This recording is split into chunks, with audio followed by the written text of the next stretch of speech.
el contrato que no está firmado o que no está escriturado es un contrato válido porque la ley así lo establece. O sea, existe un contrato de arrendamiento en esos casos.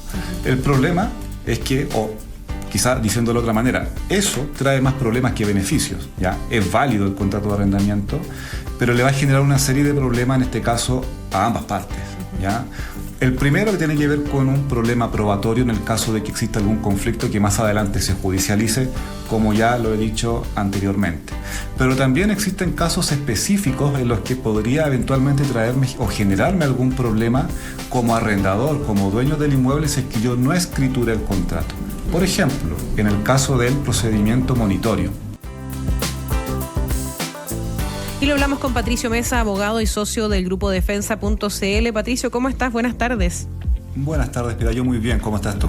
Muy bien, y preocupada por las cifras que estamos viendo, porque si bien las viviendas arrendadas, las personas que arriendan una vivienda para vivir, no son la mayoría, por lo menos según el último censo, de hecho es un 26,2% de las personas arriendan una vivienda, sí es un porcentaje no menor, pensando en que, por ejemplo, en el Gran Santiago el promedio de arriendo es más de 350.000 pesos. Y en ese sentido, son muchas las personas que buscan esto a modo de inversión, y que si es que no tienen, por así decirlo, un buen arrendatario o una buena relación con el arrendatario, la situación se puede poner bastante crítica. De hecho, Catalina se encuentra morosa con su arriendo porque está cesante hace un tiempo, pero mantenía un acuerdo de pago con su arrendador y hace unos días, tras llamados de los hijos de este, se enteró que él había fallecido. Ahora los hijos del arrendador la están presionando para que pague la deuda pendiente, pese a que aún no ha llegado a un acuerdo de herencia, no se han llegado entre ellos a un acuerdo de herencia. Escuchemos su caso.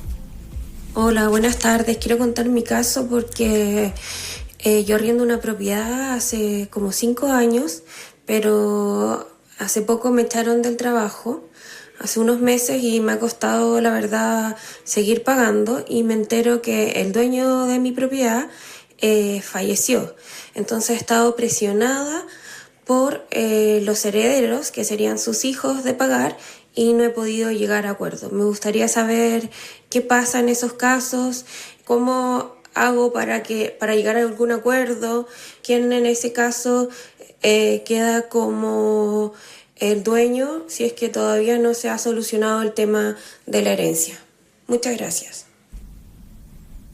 Vamos a hablar del caso de Catalina y de otras situaciones también comunes que se ven cuando hablamos de la situación de los arrendatarios morosos, pero en ese sentido, en el caso de Catalina, ¿qué es lo que ella puede hacer? Porque es bastante particular su situación.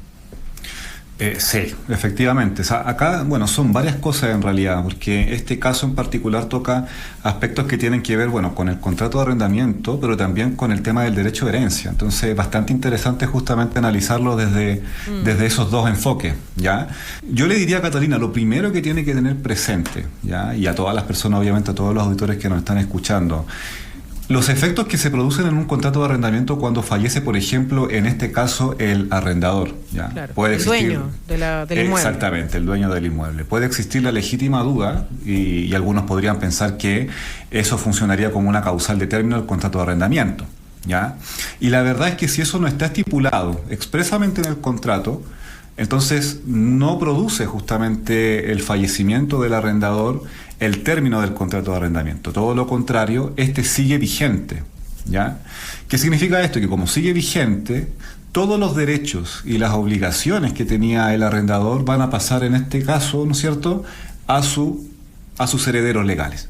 ¿Ya? Van a ser ellos los continuadores, como continuadores legales, en este caso del arrendador, los que van a tener que continuar, ¿ya? En este caso ya como nuevos arrendatarios, respetando justamente el contrato de arrendamiento, pero también obviamente van a ser sujetos de derechos, es decir, van a poder exigirle, en este caso a la arrendataria, que cumpla con todas las obligaciones estipuladas en el contrato, entre ellas la más importante, que es el pago del canon de arrendamiento. ¿Ya? Y justamente es en este último caso en donde nuestra auditora Catalina es donde tiene un problema, ¿no es cierto? Es decir, ella quedó cesante, una situación lamentable que, ya sabemos Hoy en día está muy en boga el tema, lamentablemente, del desempleo. No es la única probablemente que le sucede y que le va a suceder durante este tiempo. Entonces yo creo que mucha gente debe estar interesada en que, bueno, ¿qué es lo que puede hacer en este tipo de casos? De hecho, podríamos también comparar esta situación con lo ocurrido en el momento de la pandemia. ¿Ya? En esos años, no sé si te acuerdas, Piedad, hubieron muchos contratos de arrendamiento que tuvieron que establecerse entre las partes acuerdos, ¿ya? Acuerdos a través de anexos de contratos firmados ante notario, porque de lo contrario el contrato sencillamente no podría haber subsistido y nos hubiésemos llenado de juicios, en este caso de término por no pago de renta. Claro. Y en esa situación en particular, bueno, obviamente la situación económica justificaba el hecho de que se hicieran todos los esfuerzos, ¿no es cierto?, de las partes para que se concedieran prórrogas o rebajas en el canon de arrendamiento de las partes.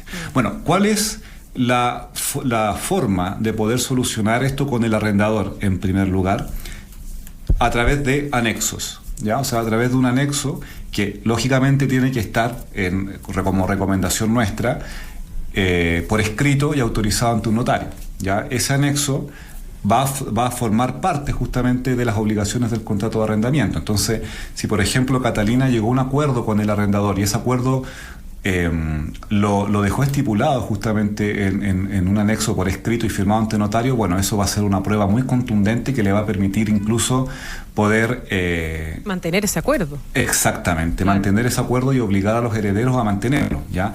Si no está por escrito, eso no significa que el acuerdo no sea válido, ¿no es cierto? Que hablamos también hace un tiempo acerca de que el contrato de arrendamiento mismo, por ley, puede no estar por escrito y ser válido igual, ¿ya? Existe de alguna manera la validez del contrato hecho de manera consensual, ¿ya? Acá el tema de los anexos es el mismo, pero lo que va a cambiar obviamente acá es que si no consta por escrito, bueno, vamos a tener un problema bastante importante respecto a la prueba, ¿ya? Es decir, ¿cómo probamos que eso se acordó entre la persona que falleció y Catalina? Efectivamente, o sea, si es que en este caso los herederos deciden demandar judicialmente la terminación del contrato de arrendamiento por el no pago de las rentas, ella podría defenderse señalando que hay un acuerdo y ese acuerdo es válido, pero ¿cómo lo prueba? ¿Ya? Ese es el problema que tenemos generalmente en nuestro país con los contratos de arrendamiento que se celebran de manera consensual y cuando en general las partes no documentan los acuerdos y otro tipo de aspectos que hayan regulado en el intertanto también, ¿ya? Entonces, lo recomendable ahí es hacer eso, ¿ya? Entonces, ahí ya sabemos dos cosas. Primero, el contrato de arrendamiento sigue vigente. Los herederos van a ser, en este caso, los que asuman el rol de arrendatario como sucesores, ¿no es cierto?, de la persona que falleció. Sigue vigente también el acuerdo en el caso que haya llegado a un acuerdo del arrendador con el arrendatario respecto a el no pago de ciertos arrendamientos por los meses que hayan establecido entre las partes. Pero vamos a tener el problema probatorio en ese sentido. Entonces, ahí mi recomendación obviamente es, si es que ella no tiene este contrato por escrito, intentar obviamente llegar a un acuerdo con los herederos, manifestarle obviamente su problema y ver si es posible que le esperen un poco y si es que llegan a algún acuerdo entre ellos, bueno, en este caso sí concretarlo a través de esta escritura que estoy señalando que debe ser autorizada ante notario. Y otra cosa... Sí, Piedra, te quería preguntar, Patricio, porque en este caso de Catalina, claro, el tema está en que ella había acordado una situación puntual por no tener el flujo de caja, digamos, para poder pagar su mensualidad, el arriendo que tenía que pagar, pero si yo pago constantemente el arriendo del departamento donde vivo a la persona, al arrendador, digamos, no tengo el problema de haber tenido un acuerdo, por así decirlo, especial, sino que simplemente todo funciona bien, pero el propietario fallece. Si yo quiero, o sea, voy a seguir pagando, ¿a quién le tengo que pagar? ¿Cómo funciona eso? Sí, eso es una muy buena pregunta. Aquí, lamentablemente, en el tema de los contratos de arrendamiento no existe una norma que regule todas las materias que se establecen en el contrato. Ya aquí se deja mucho a lo que dice relación al criterio de las partes, la autonomía de la voluntad. ¿Ya? Entonces, la primera recomendación es, por eso es que también es importante que conste por escrito el contrato, detallar y que sea lo más detallado posible, se ponga en todas las hipótesis posibles. Una de esas hipótesis podría ser, por ejemplo, el caso de fallecimiento del arrendador. De hecho, podrían ellos mismos estipular que en el caso de fallecimiento del arrendador se ponga término al contrato de arrendamiento, y ese sería un caso o una causal de término en el caso de fallecimiento, ¿ya? Claro. Cosa que si no está, bueno, va a seguir vigente. Otra estipulación que se podría colocar en vida, estoy hablando, es justamente qué pasa si es que fallece el arrendador. Va a seguir vigente el contrato de arrendamiento, pero bueno, dejamos establecido en este caso una modalidad de pago en una cuenta diferente, o que se entienda con una persona diferente, etcétera, ¿ya? Si eso está establecido en el contrato, bueno, ahí está la solución, ¿ya? Ahora, la verdad de las cosas es que en la gran mayoría de los casos eso no ocurre. Ya sea, los contratos de arrendamiento y en general las corredoras también no incluyen este tipo de estipulaciones en los contratos. Entonces, lo que cabría hacer acá, bueno, de alguna manera las salidas que tendría esta persona es, en primer lugar, seguir pagando en la cuenta, si es que se puede seguir pagando en la cuenta, si es que no ha sido cerrada obviamente por la entidad, en este caso bancaria, claro, ¿ya? claro. Que siga pagando, ¿ya? Si es que ya no puede, bueno, intentar localizar a los herederos, si es que tiene el dato de alguna de esas personas, hablar con ellos y ver la posibilidad de pagarles a ellos, ¿ya? Ahora, puede existir también la posibilidad de que, bueno, no esté disponible la cuenta de la persona que falleció, no estén los herederos disponibles, o bien no quieran ellos continuar con la vigencia del contrato y por lo mismo no le acepten ningún pago. Bueno, también existen vías legales para pagar en los casos de que el acreedor se niegue, en este caso, a recibir el pago, como por ejemplo lo que es el pago por consignación ante la Tesorería General de la República. Porque igual, Patricio, en ese sentido, igual podría pasar que, no sé, los herederos de la persona que falleció, alguno sea uno de sus hijos y diga, ¿sabes qué? Esto lo vamos a heredar entre mis hermanos, pero yo he acordado con mis hermanos que yo quiero vivir en el departamento. Entonces se lo vamos a pedir a la persona incluso antes de, o sea, en el fondo el contrato puede que no quede fijo, por así decirlo, puede que no quede como definido en el caso de que la persona muera, como para poder terminarlo anticipadamente. Es que no van a poder hacerlo porque, como te dije anteriormente, al final de cuentas, si es que no se pacta el término del contrato por el fallecimiento, en este caso del arrendador, este va a seguir vigente. Eso significa que las cláusulas, los derechos y las obligaciones entre las partes van a seguir idénticas a como estaban antes del fallecimiento de la persona, y por lo tanto los herederos en este caso van a tener que aceptar los términos del contrato así como están y la vigencia del mismo. ¿Ya? Eso no se cambia porque muera en el fondo la persona, una de las partes que firmó el contrato. Exactamente, no se cambia. Si ellos quieren ponerle término al contrato, van a tener que establecer el término a través de alguna causal, lo mismo que hubiese tenido que hacer el antiguo dueño de la propiedad, ¿ya? Pero ahí es básicamente continuar con la regla general, en este caso establecida por nuestra legislación. Entonces no pueden ellos llegar y romper unilateralmente lo pactado anteriormente entre las partes. Yo te quería preguntar, Patricio, estamos conversando con Patricio Mesa, abogado y socio de Grupo Defensa.cl, sobre si se puede exigir el desalojo por un arrendatario que es conflictivo con los vecinos de una comunidad. Bueno, esa es una pregunta que yo creo que está cada vez más en boga, de hecho, sobre todo por la forma de vivir actual de la gente en comunidades, ¿no es cierto?, en departamentos, qué sé yo, en donde efectivamente los ruidos molestos, que son una de las grandes molestias que se pueden causar entre vecinos, están de alguna manera al alza, ¿no es cierto? Entonces, una de las preguntas que más se hacen es justamente esa, si es que se puede efectivamente desalojar a una persona por este tipo de problemas, ¿ya? Ahí, bueno, para ser bien conciso en la respuesta, sí, se puede, ¿ya?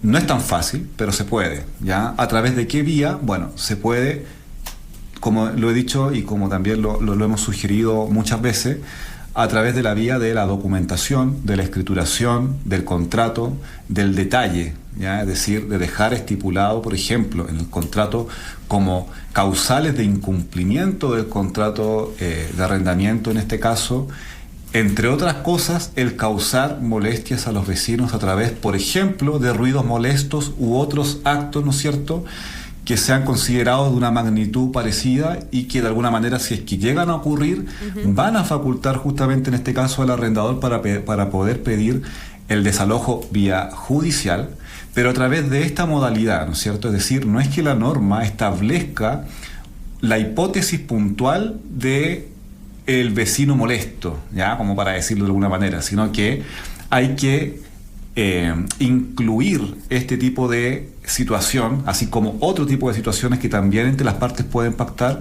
como una causal de incumplimiento que puede facultar en este caso al arrendador, al dueño de la propiedad, a exigir el desalojo. Ojo, que esto es un derecho que tendría obviamente solamente el dueño de la propiedad, ¿ya? No puede, porque también, y lo digo porque otras personas me han preguntado por lo mismo, acerca de si, por ejemplo, en un departamento, ¿ya?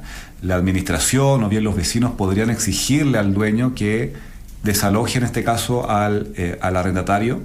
Y eso no lo pueden exigir. O sea, no es una exigencia, no es un derecho que tengan terceros, ¿ya? Es solamente un derecho que eventualmente podría tener el arrendador como dueño de la propiedad y siempre que cumpla estos requisitos, ¿ya? Yeah. Pero, como decía anteriormente, tampoco es tan fácil. O sea, hay que probar, obviamente, el incumplimiento, ¿ya? No es llegar y decir ante el juez, su señoría, en este caso, el arrendatario de mi propiedad, sencillamente...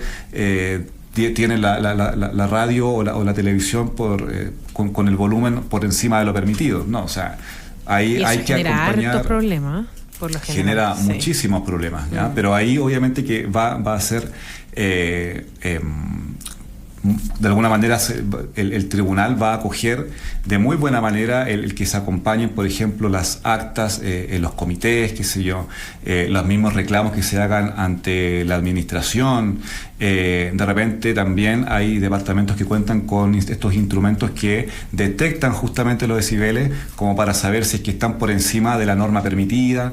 Es decir, mientras más me respalde documentalmente de este tipo de situaciones, por supuesto que más chances voy a tener de lograr en este caso el resultado que estoy queriendo, que es darle término al contrato y desalojar a la persona justamente que está provocando este tipo de situaciones. Claro. Eso yo creo que es uno de los problemas que pasa mucho más en las convivencias y puede ser muy complejo también para el arrendador tener ese problema con la comunidad, porque tiene que de alguna forma hacerse cargo.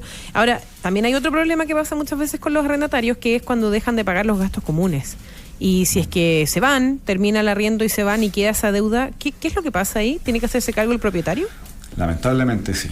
O sea, ya sabemos que los gastos comunes es una de las causales que tiene el propietario arrendador para, por ejemplo, desalojar al arrendatario a través del procedimiento monitorio. Este nuevo procedimiento que, ya no tan nuevo en realidad, pero este procedimiento que nació con la ley Devuélveme mi casa, ¿no es cierto? Y que es un procedimiento bastante rápido que permite poder desalojar a una persona que esté con deuda, ¿ya? Deuda del contrato, en el pago de la renta, en el pago de los servicios básicos y también en el pago de los gastos comunes, ¿ya? Entonces, por lo menos desde ese punto de vista, si es que cae el arrendatario en morosidad en el pago de los gastos comunes puntualmente, va a poder utilizar el dueño de la propiedad una herramienta efectiva, bastante rápida, ¿ya? No son 10 días, pero de todas formas son meses y no son los años como era antes con el procedimiento sumario, ¿ya? Va a poder desalojarlo, pero lamentablemente si es que el arrendatario se va de la propiedad y aún así obviamente no paga, que es lo que generalmente sucede, el que se va a tener que hacer cargo en este caso del pago de los gastos comunes va a ser justamente el arrendador. Va a poder eventualmente demandar, si quiere, ejecutivamente inclusive al arrendatario que se fue para recuperar o intentar recuperar lo que no le pagó. Pero si es que esta persona que se fue no tiene ningún patrimonio, no tiene con qué pagar, va a ser imposible ahí poder recuperar en este caso todo lo que tuvo que costear en este caso el dueño. Judicialmente no se puede hacer nada tampoco. Claro, o sea, la justicia obviamente puede servir principalmente para declarar un derecho en este caso, ¿no es cierto? Que puede ayudarlo a desalojar a la persona, que eso es lo que de alguna manera buscaba principalmente esta ley Devuélveme mi casa. Puede declarar también el derecho que tiene el dueño de la propiedad a percibir una cierta suma de dinero de parte del arrendatario como deuda, ¿no es cierto?, que dejó en este caso al haberse ido de la propiedad. Se puede iniciar también un procedimiento de apremio, que es un procedimiento ejecutivo, que busque justamente a través de, por ejemplo, el embargo, el poder recuperar el dinero, si es que obviamente la persona tiene bienes con los cuales pueda responder frente a eso. Claro. Ahora, Eso va a depender justamente del tema de los bienes. Pues muchas veces los arrendatarios se van, ya no se sabe dónde están viviendo, se pierde el contacto. Se pierde el contacto y algunos tampoco tienen mucho patrimonio y tampoco los pueden embargar. Entonces ahí ya lamentablemente la ley y la justicia... algo que es cuando la persona que arrienda no quiere desalojar el domicilio. Es decir, termina el contrato de arriendo, yo le digo, oye, no quiero que tú sigas siendo mi arrendatario, voy a buscar a otra persona, te doy el aviso para que busques otro lugar donde irte, etcétera, y la persona no se va. ¿Qué es lo que puedo hacer ahí? Sí, efectivamente. O sea, siempre que exista la causal legal para poder desalojar a una persona, ¿ya?, se va a poder intentar y por lo general se obtienen buenos resultados, ¿ya? Ahora, va a depender de la causal el cuánto yo me demore en poder sacar a una persona de la propiedad. Por ejemplo, ¿ya?, el caso de, ya lo dije anteriormente, pero lo vuelvo a reiterar porque es justamente el foco de esta nueva ley de Devuélveme mi casa, que tiene que ver con las personas que no pagan. O sea, el incumplimiento en el pago de pagar la renta puede operar como una herramienta que puede utilizar en este caso el dueño de la propiedad para demandarlo por el procedimiento monitorio y desalojarlo incluso con fuerza pública en un plazo de tiempo muy corto, ¿ya? Pero solamente cuando se cumpla ese requisito, ¿ya? Hay otra situación que es una medida precautoria establecida también por esta ley en los casos en que ya no por deuda, sino que en los casos en que el arrendatario genere algún daño físico en la propiedad, ¿ya? Y también podría en ese caso, inclusive antes de que se dicte sentencia, desalojarlo inclusive también con fuerza pública, ¿ya? Son esos dos casos en que se puede desalojar rápidamente en este caso a la persona. En cualquier otro caso, por ejemplo, cuando termine la vigencia del contrato o cuando se pretenda el desahucio de los contratos que son con carácter indefinido, ahí podría demorarse un poquito más porque los procedimientos son más largos y porque también la ley ofrece un plazo para que el arrendatario se pueda ir de la propiedad, ¿ya? Es decir, podemos obtener una sentencia que diga usted tiene que irse porque así lo determinamos, pero la ley le concede, por ejemplo, en el caso de los contratos indefinidos, 2 meses para que usted pueda buscar una casa y puede añadirle 1 mes por cada año que usted haya vivido en esta propiedad con un máximo de 6 meses. Entonces, ahí va a depender, como dije anteriormente, de la causal que se haya utilizado para terminar este contrato. Claro. Y Patricio, ¿qué pasa si no existe un contrato de arriendo firmado? ¿Qué pasa si esto quedó de palabra, si éramos conocidos y fue una cosa de la buena onda, de la confianza que tenemos? ¿Qué pasa si es que no hay un contrato firmado de arriendo? Bueno, lo primero es que es importante también siempre perseverar en esto, pero el contrato que no está firmado o que no está escriturado es un contrato válido porque la ley así lo establece. O sea, existe un contrato de arrendamiento en esos casos. El problema es que, o quizá diciéndolo de otra manera, eso trae más problemas que beneficios, ¿ya? Es válido el contrato de arrendamiento, pero le va a generar una serie de problemas, en este caso, a ambas partes, ¿ya? El primero que tiene que ver con un problema probatorio en el caso de que exista algún conflicto que más adelante se judicialice, como ya lo he dicho anteriormente.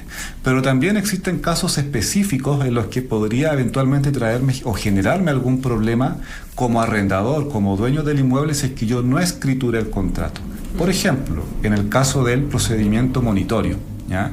El procedimiento monitorio regula justamente este tema del contrato de arrendamiento que haya sido firmado ante notario, ¿ya? Y le da un cierto peso probatorio al momento de determinar la admisibilidad del procedimiento. O sea, lo que dice esta norma es, si usted cuenta con un contrato de arrendamiento firmado, lo vamos a considerar como un fundamento plausible para dar inicio a este procedimiento. Si no cuenta, puede que no lo consideremos y eventualmente no le vaya bien justamente con este procedimiento. Entonces, ya para el procedimiento monitorio es bueno contar con este tipo de contratos firmados notarialmente, pero también por un tema de presunción de renta, ¿ya? En el caso del procedimiento monitorio, si yo no cuento con un contrato de arrendamiento que esté escriturado, ¿ya?, se va a considerar que la renta del arrendamiento es la que consta en documentos de pago, 3 documentos de pago consecutivos, de 3 meses consecutivos, ¿ya? Y si yo ni siquiera cuento con esos documentos de pago, se va a considerar que la renta de arrendamiento es la que señale el arrendatario. Y eso, por supuesto, que es totalmente pernicioso, perjudicial para el dueño del inmueble, porque significa que se va a considerar como renta lo que se le ocurra decir al arrendatario, y podemos encontrarnos eventualmente con una persona inescrupulosa que quiera inventar justamente una renta para, de alguna manera, validarla en su favor en un eventual juicio que se haga en su contra. Entonces, existen varias manifestaciones negativas por el hecho de no escriturar un contrato de arrendamiento, y siempre nuestra sugerencia va a ser: escritúrelo, no se pierde nada, no son tanto los gastos, y los beneficios que va a tener después de esto, por supuesto que van a ser muchísimos. Bien.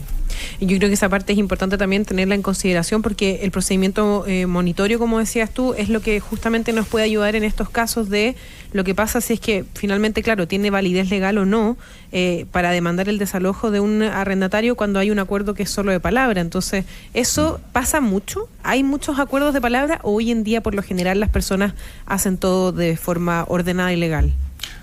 La mayoría hoy en día está haciéndolo todo de forma, como tú señalas, escriturada, ordenada, legal, porque también se están empezando a asesorar. Existen muchas empresas dedicadas justamente a este tema de los corredores, por ejemplo, y la gente está empezando a acudir a ellos al momento de arrendar, tanto arrendadores como arrendatarios. ¿Ya? Entonces ya es un contrato no escriturado, y bueno, hasta el día de hoy persisten algunos casos que todavía no pueden echar a los arrendatarios que viven ahí 20 o más años justamente por esta situación. Claro. Patricio Mesa, abogado y socio de Grupo Defensa.cl, muchas gracias por haber estado con nosotros hoy día en este ADN Te Escucha, conversando sobre un tema que puede afectar a muchas personas, sobre todo a los que son arrendadores, los que están buscando, por supuesto, tener un ingreso a través de una propiedad que muchas veces son difíciles de conseguir y de lograr, sobre todo en casos de inversión. Muchas gracias, Patricio. Gracias, Piedad. Este episodio, recuerden, va a quedar disponible en el canal de YouTube de Grupo Defensa.cl, y también lo pueden encontrar, y otros capítulos, por supuesto, los capítulos anteriores, en Spotify como ADN Te Escucha. Y si eres de los que justifica cada compra con un "me lo merezco", pero ignoras cada cobranza que te llega, evalúa gratis tu caso en defensadeudores.cl para ayudarte a renegociar tus deudas y recuperar tu tranquilidad. Defensadeudores.cl, 25 años de experiencia y más de 300 profesionales listos para asesorarte.